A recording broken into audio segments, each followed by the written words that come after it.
Hello friends, welcome to JMHS study classes. आज हम start कर रहे हैं accounts part 2 chapter 2 depreciation accounts. Introduction part है यहाँ पर, थियोरी और इलस्ट्रेशन 1 तक का यहाँ पर हम समझेंगे। इंट्रोडक्शन पार्ट में चैप्टर 1 ऑलरेडी अपलोडेड है पार्ट 2 का, और पार्ट 1 कंप्लीट सॉल्यूशंस के साथ चैनल पे अपलोडेड है। प्लेलिस्ट की लिंक आपको डिस्क्रिप्शन में मिल जाएगी। लाइन वाइज एक सीक्वेंस में सारे वीडियोस अपलोडेड है। स्टार्ट करते हैं आज का वीडियो।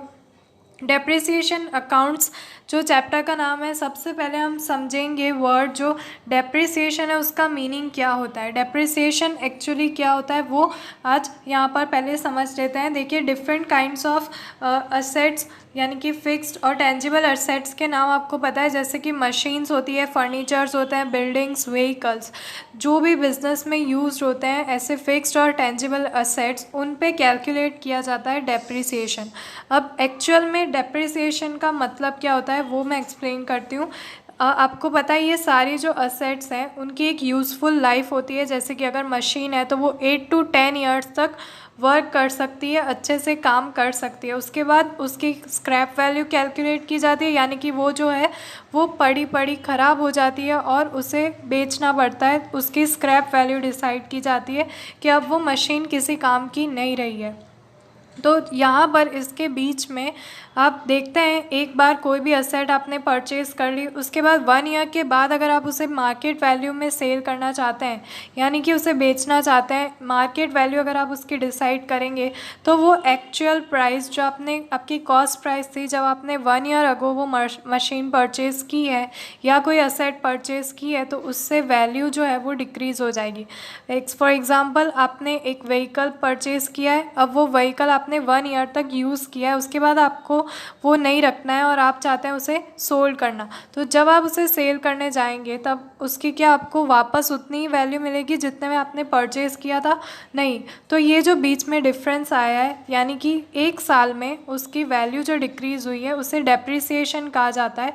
गुजराती में उसे घसारो कहते हैं, बिकॉज जो भी उसकी यूज़ हुई है यानी कि वो यूज़ हो चुका है, उसकी लाइफ जो है वो 1 ईयर कम हो गई है उस असेट की, और उसमें ऐसे कुछ प्रॉब्लम्स भी आई होगी, स्क्रैच आ गए होंगे, और यूज़ करने के बाद उसकी एवरेज जो है वो एक्चुअल जो न्यू ब्रांड व्हीकल होता है उससे कम हो जाती है। तो फ्रेंड्स, आई होप आपको डेप्रिसिएशन क्या होता है वो समझ आ गया होगा। ये एक तरह का एक्सपेंस होता है बिजनेस के लिए, बिकॉज वो जो असेट परचेज हुई होती है उसके बाद उसकी वैल्यू डिक्रीज़ हो जाना, तो ये एक एक्सपेंस होता है। तो डेप्रिसिएशन अकाउंट्स आज हम पूरा चैप्टर जो है वो इसी पे डिस्कस करने वाले हैं। तो स्टार्ट करते हैं। इस तरफ कुछ कैरेक्टरिस्टिक्स मैं आपको एक्सप्लेन करना चाहती हूँ किस तरह के असेट्स पे डेप्रिसिएशन कैलकुलेट किया जाता है। सिर्फ एक ही ऐसा असेट है, जैसे कि आपको पता है लैंड पे कभी भी डेप्रिसिएशन नहीं लगता। लैंड जो है उसकी कीमत, उसकी जो प्राइस है वो हमेशा राइज होती रहती है। कितने भी ईयर्स के बाद आप उस लैंड को सेल करना चाहें, कभी भी लैंड की प्राइस डिक्रीज़ नहीं होती। बिल्डिंग होगी तो उसकी प्राइस डिक्रीज़ हो जाएगी, बट लैंड पे कभी भी डेप्रिसिएशन कैलकुलेट नहीं किया जाता। उसके अलावा फिक्स्ड और टेंजिबल असेट्स है। इस तरफ आप देख सकते हैं, जो भी असेट्स जिन पे डेप्रिसिएशन कैलकुलेट किया जाता है उन्हें डेप्रिसिएबल असेट्स कहा जाता है। जैसे कि इंटेंजिबल असेट्स भी उसमें आ जाते हैं, बिसाइड्स पेटेंट, कॉपीराइट, ट्रेडमार्क, और ये जो होते हैं उनकी एस्टिमेटेड लाइफ पे किए जाते हैं। तो ये जो depreciation is not calculated on current and liquid assets, current और लिक्विड असेट्स पे डेप्रिसिएशन कैलकुलेट नहीं किया जाता। जैसे कि कैश होगा, स्टॉक और डेटर्स होते हैं, उन पे नहीं किया जाता। बाकी की जो फिक्स्ड और टेंजिबल असेट्स है जो मैंने आपको आगे प्रीवियसली अभी एक्सप्लेन की, बिल्डिंग हो गई, मशीनरी, व्हीकल्स, इन सभी पे डेप्रिसिएशन कैलकुलेट किया जाता है। और यूज़ वैल्यू तो मैंने आपको अभी अभी एक्सप्लेन किया। यूज़ वैल्यू यानी कि हर एक असेट की एक यूज़ वैल्यू होती है कि वो कितने ईयर्स तक काम कर सकती है, उसके बाद वो यूज़लेस हो जाती है। तो यूज़ वैल्यू भी आपको पता चल गया होगा। अब डेप्रिसिएशन कैलकुलेट करने के लिए डिफरेंट मेथड्स है अकाउंटिंग्स में। तो यहाँ पर आप 10 मेथड्स देख सकते हैं। ये सारी लिस्ट ऑफ 10 मेथड्स हैं जो एक्चुअली डिफरेंट टाइप्स के असेट्स के लिए यूज़ की जाती है डेप्रिसिएशन कैलकुलेट करने के लिए। तो यहाँ पर ये 10 मेथड्स है, बट आपको पूरे चैप्टर में यहाँ पर आप जब तक 11th स्टैंडर्ड में है 2 ही मेथड्स यूज़ करनी है। फर्स्ट और सेकेंड, जिसे फिक्स्ड इंस्टॉलमेंट और स्ट्रेट लाइन मेथड कहा जाता है। और सेकेंड है रिड्यूसिंग बैलेंस मेथड और रिटर्न डाउन वैल्यू मेथड। तो ये दो मेथड्स हैं। पूरी जो चैप्टर 2 आप कंप्लीट समझेंगे, पूरी जो सम्स आएंगे वो इन दोनों मेथड से ही आपको सॉल्व करना है। बाकी की जो मेथड्स है वो एक बार थियोरेटिकल पार्ट के लिए पढ़ लीजिए, और डिटेल में एक्सप्लेन नहीं किया गया है इन मेथड्स को, बट आपको सिर्फ ये फर्स्ट दो मेथड्स ही पढ़नी है। SLM भी कहा जाता है, स्ट्रेट लाइन मेथड, RBM या फिर रिटर्न डाउन वैल्यू मेथड। तो ये दो वैल्यूज़ ही यहाँ पर यूज़फुल रहने वाली है आपको। तो स्टार्ट करते हैं इस तरफ। देखिए जो सबसे पहले आप इस तरफ मेथड देख सकते हैं स्क्रीन पे, ये SLM मेथड है, स्ट्रेट लाइन मेथड। अब ये स्ट्रेट लाइन मेथड और RBM जो रिड्यूसिंग बैलेंस मेथड है, इन दोनों में क्या डिफरेंस है, इन दोनों की फॉर्मूला कैसे अराइज होके आई है, वो सारा मैं आपको एक्सप्लेन करती हूँ। उसके बाद हम इलस्ट्रेशन 1 सॉल्व करेंगे। तो इस तरफ ये स्ट्रेट लाइन मेथड से जो यहाँ पर फॉर्मूला आई है वो मैं एक्सप्लेन करती हूँ। D is equal to C minus S upon N। तो D का मतलब होता है एनुअल डेप्रिसिएशन, यानी कि पूरे उस फिक्स्ड असेट पे एनुअल डेप्रिसिएशन जो है वो कितने रेट का होगा। यहाँ पे परसेंटेज में रेट ऑफ डेप्रिसिएशन कैलकुलेट किया जाता है। तो इस तरफ देखते हैं, D का मतलब होता है एनुअल डेप्रिसिएशन, C का मतलब होता है कॉस्ट प्राइस, यानी कि जिसमें आपने उसे परचेज़ किया होता है, S यानी कि स्क्रैप वैल्यू, जैसे कि आपने 5 इयर्स तक उस मशीन को यूज़ किया और उसके बाद जब आप उसे सेल करना चाहते हैं तो उसके 5000 रुपीज़ मिलते हैं, तो उसे स्क्रैप वैल्यू कहा जाता है। वो 5000 रुपीज़ भी उन मेटल्स के होते हैं, जैसे कि आयरन हो गया, उसमें यूज़ होगा, वही रीयूजेबल होता है, बाकी वो मशीन जो है वो यूज़लेस होती है। तो स्क्रैप वैल्यू उसे ही कहा जाता है जो आप लास्ट में उसे सेल कर देते हैं और वो किसी के काम नहीं आ सकती है। और N यानी कि नंबर ऑफ़ ईयर्स जो यूज़फुल लाइफ के होते हैं, जैसे कि 10 इयर्स तक वो मशीन यूज़ हो सकती है, या फिर 5 इयर्स तक कोई असेट है वो यूज़ कर सकते हैं बिज़नेस में। तो इन्हें यहाँ पर इन कैपिटल लेटर से डिनोट किया गया है, DCSN। आई होप आपको इनके जो फुल फॉर्म्स हैं वो यहाँ पर पता चल गए होंगे, ये डिनोटेशंस आपको पता चल गए होंगे। अब ये जो फॉर्मूला है ये आपने सीख लिया। नेक्स्ट यहाँ पर देखते हैं, sometimes to determine the amount of depreciation rate is to be provided under this method. In this circumstances, the multiplication of cost price with the rate of depreciation gives annual amount of depreciation. For the following formula can be used. अगर हम rate of depreciation जानना चाहते हैं तो हमें एक और formula यहाँ पर गिवन है, बट आपको इस तरह से अच्छे से समझ नहीं आएगा, तो मैं चाहती हूँ हम इलस्ट्रेशन वाइज इसे सॉल्व करें। उससे पहले एक और चीज़ एक्सप्लेन करना चाहती हूँ कि अगर हमने डेप्रिसिएशन फाइंड कर लिया कि अगर कोई मशीन है उस पर 5% का एनुअल डेप्रिसिएशन लगने वाला है, जैसे कि 1 लाख रुपीज़ की मशीन है, 5% उस पर एनुअल डेप्रिसिएशन कैलकुलेट होगा, माइनस हो जाएगा, उतना आपने समझ लिया। बट उसके बाद ये सम जो है वो आप कैसे सॉल्व करोगे, तो ये मैं आपको पूरा इलस्ट्रेशन एक्सप्लेन करूँगी। बट एक और पार्ट है जो मैं यहाँ पर आपको एक्सप्लेन करना चाहती हूँ, आपकी टेक्स्ट बुक का ही है। इस तरफ आप देख सकते हैं आपको जर्नल एंट्रीज प्रिपेयर करनी है। अगेन पहले आप रेट ऑफ डेप्रिसिएशन और अमाउंट ऑफ डेप्रिसिएशन फाइंड करेंगे दो मेथड से, जो कोई भी ऑप्शनल मेथड आप यूज़ कर सकते हैं, और एल्स क्वेश्चन में गिवन होगा। उसके बाद की प्रोसेस होती है आपको जर्नल एंट्रीज प्रिपेयर करनी है। फिक्स जर्नल एंट्रीज है तो एक बार में ही आप उसे लर्न बाय हार्ट कर लीजिए और समझ लीजिए, तो आपको कभी इस पार्ट में कभी भी प्रॉब्लम्स नहीं आएगी। तो इस तरफ आप देख सकते हैं जब मशीन परचेज़ की जाती है या फिर कोई भी असेट्स परचेज़ की जाती है, तो first step for first accounting year हम जो जर्नल एंट्रीज़ करते हैं वो कुछ इस तरह से होती है। आप जब पहले असेट परचेज़ करें उसकी first of all journal entries दिखानी होती है। असेट अकाउंट डेबिट हो जाता है, जो भी असेट आपने परचेज़ की है। उसके बाद टू बैंक अकाउंट और टू बैंक और कैश अकाउंट। ये आपको परमानेंटली याद ही रखना है कि जब भी यहाँ पर डेप्रिसिएशन अकाउंट्स में कोई भी असेट परचेज़ हो तो ये फर्स्ट एंट्री आनी चाहिए फॉर परचेज़, यानी कि कॉस्ट प्राइस लिखना है सबसे पहले पूरा असेट का कि टोटल वो असेट कितने में परचेज़ हुई है। उसके बाद to bank account actual purchase price है उसकी, की। Actual purchase price means 1 lakh rupees की मशीन है, तो यहाँ पर purchase price to bank account में 1 लाख लिखेंगे जो पेमेंट हुआ है at the time of purchase, और उसके बाद टू बैंक और कैश। ये फिर से क्यों दिया गया है वो भी एक्सप्लेन करती हूँ। इसका मतलब होता है जो भी एक्सपेंसेस आपने पे किए हैं, अगर वो मशीन आई है उसके लिए आपने कैरेज के एक्सपेंसेस किए होंगे या फिर इंस्टॉलेशन चार्जेस के एक्सपेंसेस किए होंगे मशीन को इंस्टॉल करवाने के लिए, ये सारे एक्सपेंसेस इसमें ऐड हो जाते हैं कॉस्ट प्राइस में। तो यहाँ पर हम एक्सपेंसेस भी क्रेडिट साइड लिख रहे हैं, तो ये दोनों आपको लिख देना है। और उसके बाद असेट्स अकाउंट जो डेबिट है उसमें ऐड करके ये ओवरऑल पूरी टोटल नेट अमाउंट आपको यहाँ पर दिखा देनी है। तो आई होप आपको ये फर्स्ट स्टेप यहाँ पर समझ आ गया होगा जर्नल एंट्रीज़ का। उसके बाद नेक्स्ट स्टेप होता है जब आप अकाउंटिंग ईयर के एंड में डेप्रिसिएशन कैलकुलेट करते हैं उसी असेट के लिए। तो जैसे मैंने आपको डेप्रिसिएशन फाइंड करने की जो अभी मेथड बताई वो मेथड अप्लाई करके आप उस असेट की कॉस्ट प्राइस पे उसका डेप्रिसिएशन फाइंड कर सकते हैं, रेट ऑफ डेप्रिसिएशन। और डेबिट क्रेडिट साइड लिखना है। डेप्रिसिएशन अकाउंट डेबिट जाता है बिकॉज ये एक्सपेंसेस होते हैं। टू असेट अकाउंट क्रेडिट लिखना है जो भी असेट हमने परचेज़ किया है। तो ये होता है अकाउंटिंग ईयर के एंड में। और ये यहाँ पर जो डेट लिखी जाती है वो परचेज़ के टाइम की डेट लिखी जाती है एट द टाइम ऑफ जब यहाँ पर परचेज़ हुई होती है असेट, वो डेट लिखी जाती है जो क्वेश्चन में आपको दी जाएगी। और उसके बाद जब अकाउंटिंग ईयर एंड होता है, ये आपको सबको पता है 31 मार्च को एंड हो जाता है, तो उसी ईयर में आपको 31 मार्च में ही ये एंट्री करनी होती है हमेशा। जब अकाउंटिंग ईयर एंड होता है तभी डेप्रिसिएशन कैलकुलेट किया जाता है कि पूरे 1 ईयर में जो भी मशीन्स हैं उनका डेप्रिसिएशन कैलकुलेट कर लो और सारे अकाउंट्स को क्लोज़ कर दो।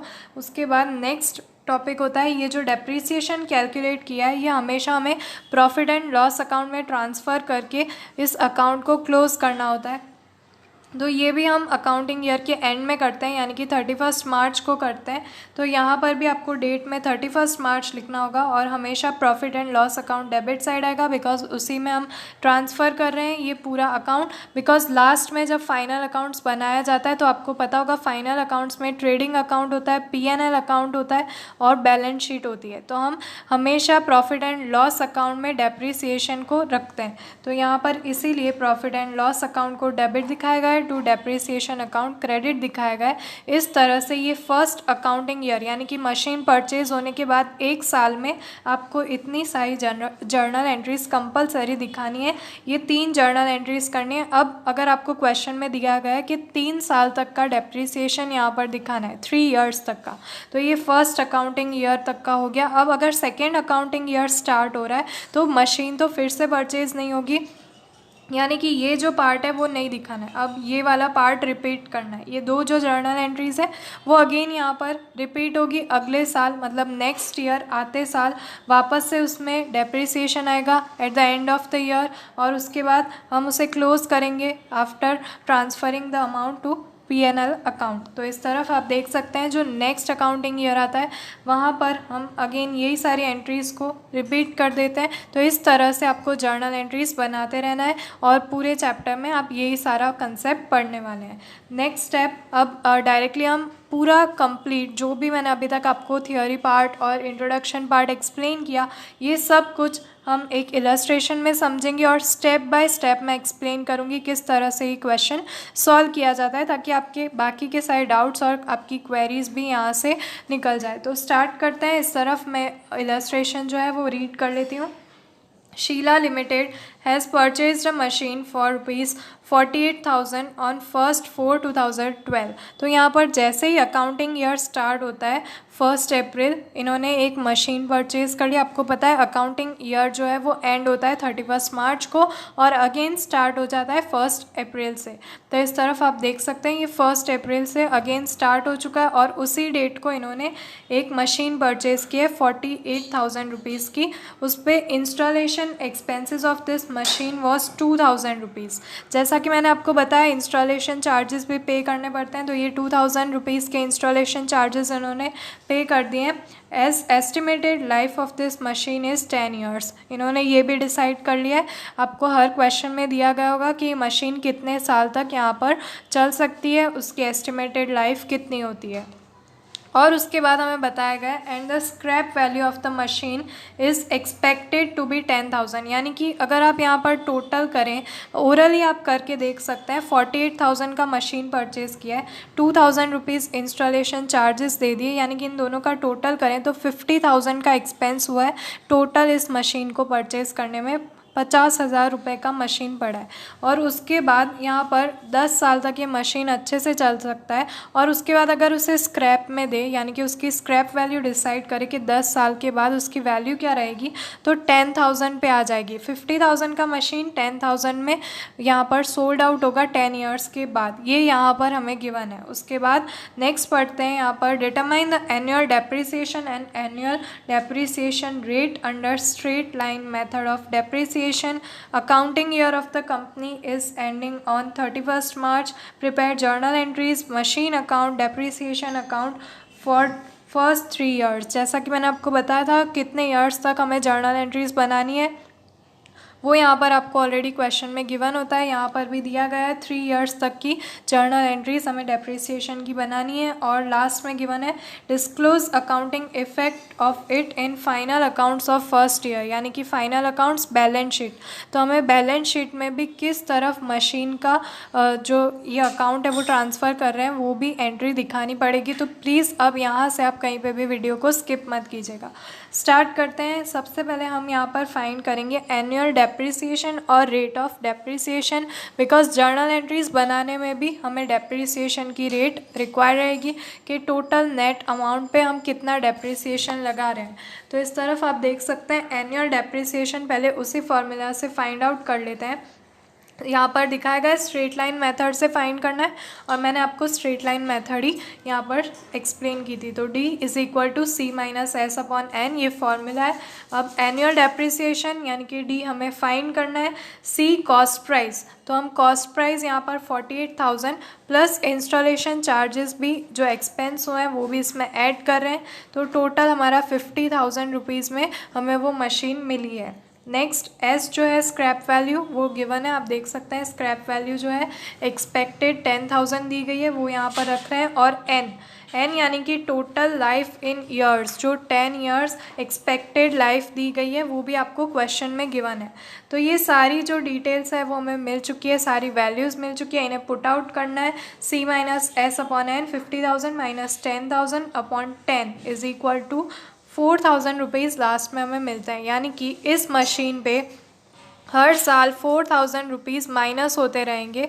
तो 10 साल के बाद क्या अमाउंट बचेगी इस मशीन की वो आपको डिसाइड करना है। इस तरफ 50,000 में मशीन पड़ा है और 1 साल के बाद इसमें से 4,000 रुपीज़ माइनस हो जाएंगे, तब आपको पता चलेगा कि अब इसकी मार्केट प्राइस कितनी होगी। यानी कि मार्केट में से सेल करना चाहें, अब ये सेकेंड हैंड मशीन हो चुका है, तो किस तरह से इस पर डेप्रिसिएशन कैलकुलेट किया गया है। तो यहाँ पर आपने देख लिया एनुअल अमाउंट ऑफ डेप्रिसिएशन हमने फाइंड किया है, 4,000 रुपीज़ की अमाउंट आई है। नेक्स्ट स्टेप है रेट ऑफ डेप्रिसिएशन, यानी कि ये जो 4,000 है इसमें ये रेट ऑफ डेप्रिसिएशन कैसे कैलकुलेट किया गया है वो भी मैं आपको एक्सप्लेन करती हूँ। यानी कि 50,000 का मशीन है, 4,000 हर साल उसमें से माइनस हो जाएंगे, उसमें रिडक्शन, उसमें डिक्रीज़ आता रहता है 4,000 रुपीज़ का। तो परसेंटेज में कितने परसेंट का डेप्रिसिएशन यहाँ पर हुआ है वो एक्सप्लेन करना है। 5% का हुआ है, 10% माइनस कर रहे हैं हर साल, कितने परसेंटेज का माइनस कर रहे हैं वो मैं एक्सप्लेन करती हूँ। तो उसके लिए आपको फॉर्मूला अप्लाई करनी है, rate of depreciation R is equal to D upon C into 100। D यानी कि अभी जो डेप्रिसिएशन फाइंड किया, अपॉन में आपको C लिखना है, जो कॉस्ट आपने अभी ऐड की थी 50,000 इंटू 100, तो आपको 8% यहाँ पर वैल्यू मिली है। यानी कि आप 50,000 पर 8% का डेप्रिसिएशन एवरी ईयर यहाँ पर अप्लाई कर रहे हैं उस मशीन पे। तो ये सब इन्फॉर्मेशन हमें मिल चुकी है। अब यहाँ पर सम डायरेक्टली हम जर्नल एंट्रीज से स्टार्ट करते हैं, किस तरह से जर्नल एंट्रीज की जाएगी। तो अगेन मैं आपको एक्सप्लेन करती हूँ। First of all date column में 1/4/2012 लिखा है, जिस दिन मशीन परचेज़ हुआ था। मशीन अकाउंट डेबिट होगा, मशीन परचेज़ हो रहा है। टू बैंक अकाउंट यानी कि एक्चुअल वैल्यू 48,000 का मशीन जो है वो यहाँ पर बैंक अकाउंट में ही लिखेंगे हम, कैश अकाउंट नहीं लिखेंगे, बिकॉज जो भी असेट्स होती है वो नॉर्मली उसकी वैल्यू ज़्यादा होती है, तो बैंक अकाउंट ही हमें लिखना है। नेक्स्ट टू कैश अकाउंट, जो एक्सपेंसेस होते हैं, जो इंस्टॉलेशन चार्जेस होते हैं, वो टू कैश अकाउंट में जाएगा 2000 रुपीज़। जो उसके इंस्टॉलेशन चार्जेस थे, इन दोनों का टोटल करना है 48,000 प्लस 2000 गिव्स अस 50,000 इन मशीन अकाउंट। मतलब टोटल अमाउंट जो मशीन की कॉस्ट प्राइस आई है वो 50,000 रुपीज़ आई है। तो आई होप आपको ये फर्स्ट एंट्री समझ आ गई होगी किस तरह से हमने सॉल्व किया। ये फिक्स ही है कि कभी भी आप स्टार्ट करते हो डेप्रिसिएशन अकाउंट, जो मशीन परचेज होती है उसकी डेट और सारी डिटेल्स आपको गिवन होती है, तो आपको स्टार्ट इसी तरह से करना है। नेक्स्ट स्टेप आपको बताती हूँ। नेक्स्ट स्टेप होता है जब हम डेप्रिसिएशन कैलकुलेट करते हैं। अब हमने मशीन परचेज़ की थी 1/4/2012 को, और जब अकाउंटिंग ईयर एंड होता है तभी डेप्रिसिएशन कैलकुलेट किया जाता है उस असेट पे। तो 31/3/2013 यहाँ पर दिखाया गया है। तो इस दिन जो मशीन है वो यानी कि पूरा अकाउंटिंग ईयर एंड हो रहा है, तो मशीन का यहाँ पर डेप्रिसिएशन कैलकुलेट करेंगे। आप देख सकते हैं 1 ईयर कंप्लीट हो चुका है। 1/4/2012 से लेके 31 मार्च 2013 तक 1 ईयर यानी कि अकाउंटिंग ईयर क्लोज हो रहा है। अब हम 50,000 पे जो हमने डिसाइड किया था, यहाँ पर इस तरफ आप देख सकते हैं 4,000 का डेप्रिसिएशन अमाउंट हमने कैलकुलेट किया था, वो यहाँ पर लिख रहे हैं। इसलिए 4,000 डेप्रिसिएशन, ये हमारा एक्सपेंस है, इसलिए depreciation account debit to machine account credit. 4,000 की अमाउंट डेबिट साइड और क्रेडिट साइड दिखा दी है। अब इस अकाउंट को क्लोज करना है और P&L अकाउंट में ट्रांसफ़र करना है डेप्रिसिएशन को। P&L अकाउंट भी डेबिट होता है 31 मार्च 2013 को, यानी कि ये भी अकाउंटिंग ईयर के एंड में ट्रांजैक्शन किया जाता है। 4,000 rupees debit side and 4,000 rupees credit side to depreciation account. तो ये 3 एंट्रीज होती है फर्स्ट अकाउंटिंग ईयर के लिए। हमें क्वेश्चन में कहा गया था फर्स्ट 3 अकाउंटिंग ईयर्स तक हमें ये जो अकाउंट है वो आगे करते रहना है, यानी कि डेप्रिसिएशन जो है वो कैलकुलेट करना है इसी मशीन पे 3 ईयर्स तक। तो ये फर्स्ट पार्ट हो चुका है, फर्स्ट ईयर तक का हमने कंप्लीट कर लिया है, यानी कि 2013 तक आ चुके हैं। और अब ये परचेज़ वाली एंट्री रिपीट नहीं होगी, बाकी आपको वापस उसी तरह से करना है। अब हम 31/3/2014 के लिए करेंगे। हमने यहाँ पर 2013 तक एंड कर दिया। अब नेक्स्ट ईयर यानी कि आफ्टर 1 ईयर 2014 में आ चुके हैं। डेप्रिसिएशन अकाउंट डेबिट अगेन 4,000 की अमाउंट और 4,000 टू मशीन अकाउंट। तो ये रिपीट हो रहा है कि वापस 1 साल के बाद उस मशीन में से 4,000 रुपीज़ उसकी वैल्यू में से माइनस कर दिए गए हैं, और ये जो प्रॉफिट एंड लॉस अकाउंट में ट्रांसफ़र हो रहा है उसकी भी एंट्री कर देनी है। 31/3/2014 4,000 की अमाउंट। तो ये सेकेंड अकाउंटिंग ईयर भी हो चुका है। और अब लास्ट और थर्ड अकाउंटिंग ईयर की बात करते हैं। थर्ड अकाउंटिंग ईयर यानी कि 2015 तक 31/3/2015 में depreciation account debit 4,000 to machine account 4,000, और इसे again profit and loss account में ट्रांसफ़र कर रहे हैं, इसलिए P&L account debit to depreciation account debit 4,000 की अमाउंट हमने दिखा दी है। तो इस तरह से जर्नल एंट्रीज हमने कर ली है। 3 साल तक उस मशीन पे डेप्रिसिएशन कैलकुलेट किया है under straight line method, SLM। Straight line method का मतलब होता है हर साल हम सिर्फ 4,000 फिक्स अमाउंट ही माइनस कर रहे हैं डेप्रिसिएशन की। उसके सामने अगर हम जो नेक्स्ट मेथड है वो भी मैं एक्सप्लेन करूँगी, उसमें इस तरह से मेथड में नहीं किया जाता है, ये सारे स्टेप्स नहीं होते हैं, उसमें डिफरेंट होता है। बट आप पहले ये समझ लीजिए कि ये हम स्ट्रेट लाइन मेथड से कर रहे हैं, इसलिए ये सारे स्टेप्स फॉलो कर रहे हैं। तो यहाँ पर हमारा जर्नल एंट्रीज तक का पार्ट क्लियर होता है। उसके बाद अब इन सभी के अकाउंट्स बनाना है। अब अगर क्वेश्चन को खोल के देखेंगे, वापस से अगर आप क्वेश्चन पे जाएंगे तो आपको दिखाया गया है मशीन अकाउंट बनाना है, डेप्रिसिएशन अकाउंट बनाना है, और बैलेंस शीट में भी इसकी इफ़ेक्ट दिखानी है। तो सबसे पहले मशीन अकाउंट बनाते हैं। मशीन अकाउंट यानी कि हमें लेजर पोस्टिंग करना है। जो सारी जर्नल एंट्रीज की है यहाँ पर आप देख सकते हैं मशीन अकाउंट आया है। मशीन अकाउंट में जो ट्रांजैक्शन है अपोजिट साइड में, ये क्रेडिट साइड में है, तो ये इस मशीन अकाउंट में डेबिट साइड में आ जाएंगे। Date 1/4/2012 to bank account to cash account, इसकी अमाउंट लिख दी। और मशीन अकाउंट के और भी कुछ ट्रांजेक्शन्स है वो देख लेते हैं। ये हम 1 ईयर के लिए कर रहे हैं, ये सेकेंड ईयर के लिए और ये थर्ड ईयर के लिए, इसलिए इतना बड़ा टेबल है। तो इसमें कंफ्यूज मत होइएगा। आपको यहाँ पर फर्स्ट जो एंट्रीज करनी है वो 2012 टू 13 यानी कि पूरा 1 साल यहाँ पर कंप्लीट होगा। उसके बाद इसका टोटल करना है, इस तरह से करते जाना है। नेक्स्ट ईयर का भी टोटल करना है। जो बैलेंस कैरी डाउन आ रहा है वो यहाँ पर डेबिट साइड आएगा। अगेन यहाँ पर जो बैलेंस रहेगा क्रेडिट साइड में वो डेबिट साइड में ट्रांसफ़र कर दिया जाएगा। इस तरह से 3 अकाउंटिंग ईयर्स का मशीन अकाउंट हमने प्रिपेयर किया है। इसी तरह से डेप्रिसिएशन अकाउंट भी कैलकुलेट करना है हमें।